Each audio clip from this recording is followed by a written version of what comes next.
Kenya in the east of Africa, a country famous not only for its amazing wildlife but also for its amazing athletes. One of those is Pauline Korakwang, World Junior Cross-Country Champion in 2006 and 5,000 metres track specialist. In January this year, she was joined for a few days in her home country by fellow members of the G4S 4teen. There was 18-year-old South African table tennis player Zodwa Mafanga, who won a silver medal at the 2006 Zone 6 Table Tennis Championships. Also, there was Fanwell Kanosi, a 20-year-old sprinter from Botswana, who competed in the 2008 Beijing Olympic Games. His target is gold, an aim shared by Obina Metu. Like Fanwell, he also took part in the Beijing Games. He's the fastest man in Nigeria. The G4S 4teen are 14 up-and-coming athletes from developing marketplaces around the world. They're champions for the future. They're being mentored by this man, Haile Gebrselassie, one of the finest long-distance runners in history. The Ethiopian twice won gold at the Olympics. He's also broken 26 world records, and he's the current holder of the marathon world record. Since 2007, he's been sharing his wisdom with these athletes and giving them the best possible chance of fulfilling their potential on the world's biggest sporting stages. To have Haile as an ambassador, at least when I look at him, I know for him to be famous like that is really something that makes him to be famous. That is what is in him. So I really see how people appreciate him, how people congratulate him everywhere he goes. He smiles with everybody, and that's my hope and that's my dream. So anytime I look at him, I know I have something to do for myself. So that is a great thing for me. I've seen, just a lot of change, like, just discipline and the physical things and the preparation things, Actually, for example, the sprinter from Nigeria and the sprinter from Botswana, I saw him, just in the gym, his practicing, and after the gym, just after a few hours, he told me, he's coming to the track and training. Oh, this is really, what I used to do, still what I am doing. And Pauline also same, she wake up, 5 o'clock in the morning and she start training, 5:30. That's just a discipline. What I seen, just this week, it was fantastic. And now just something, what I need to, well, maybe it's very difficult for me, just to tell, just about, just the technical thing of the tennis player from South Africa.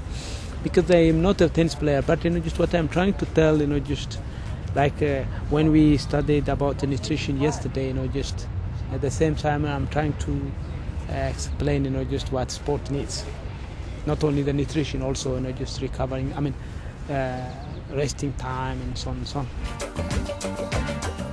As Haile says, help with training and nutrition are a big part of the G4S 4teen programme. But that's not where the help ends. With success comes the scrutiny of the world's media, and top athletes have to know how to behave when in the full glare of the celebrity spotlight. During the trip to Nairobi, the 4 was shown around the Nation Centre, which houses TV, radio and print media.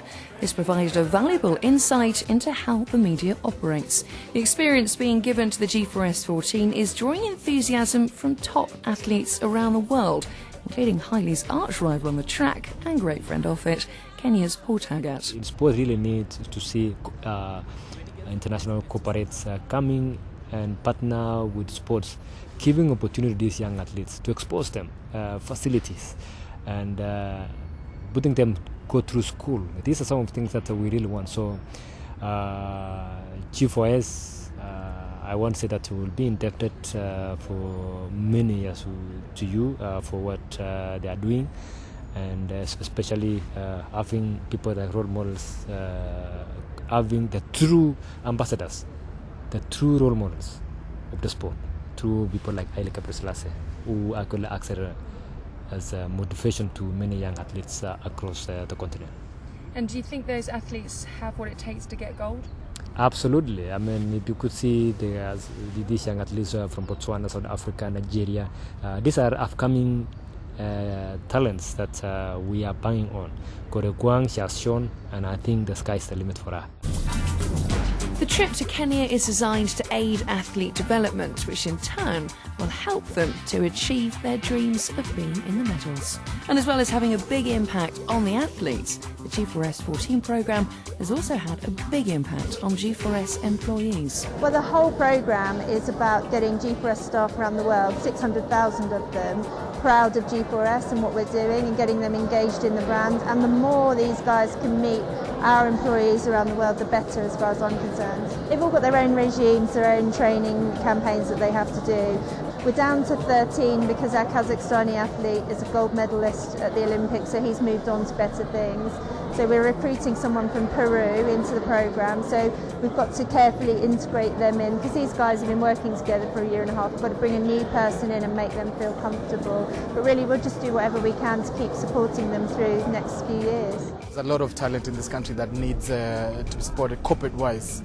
And obviously G4S has shown a clear responsibility and leadership in terms of supporting such talents. They're budding stars. I see a lot of potential in them. So, and obviously I see them as future stars. And this is basically what they're the people that the world needs to watch, either globally or locally. I think I look at it from my line of work. I do bidding, and that is I concentrate on bringing big contracts for the company. And every other time they will ask, what is your corporate social responsibility? What programs do you have? And every other often I'll mention we have the G4 program, and that gives me an edge when I'm bidding. So that means more business, revenue growth, and we grow as a business. Haile and the gang also got the chance to swap their running shoes for dancing shoes when they visited St Paul's Children's Home. They received quite a welcome. A big part of the trip to Kenya was about helping the local community. G4S are involved in building projects at the children's home, and the athletes were keen to lend a helping hand and test out some of their skills with a trowel. They also showed off some of their other talents.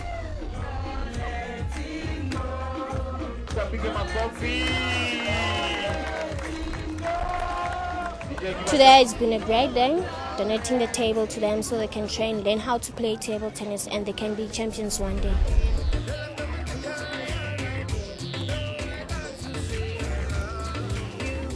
And finally, the athletes met some of the local celebrities at the Sheldrick Wildlife Trust Elephant Orphanage.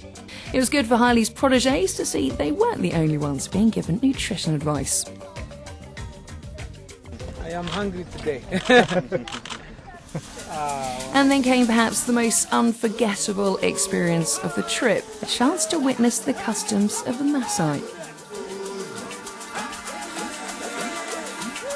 Haile was made an honorary Maasai, one more achievement for this great man, and who knows, in the future one of the G4S 4teen may become one too.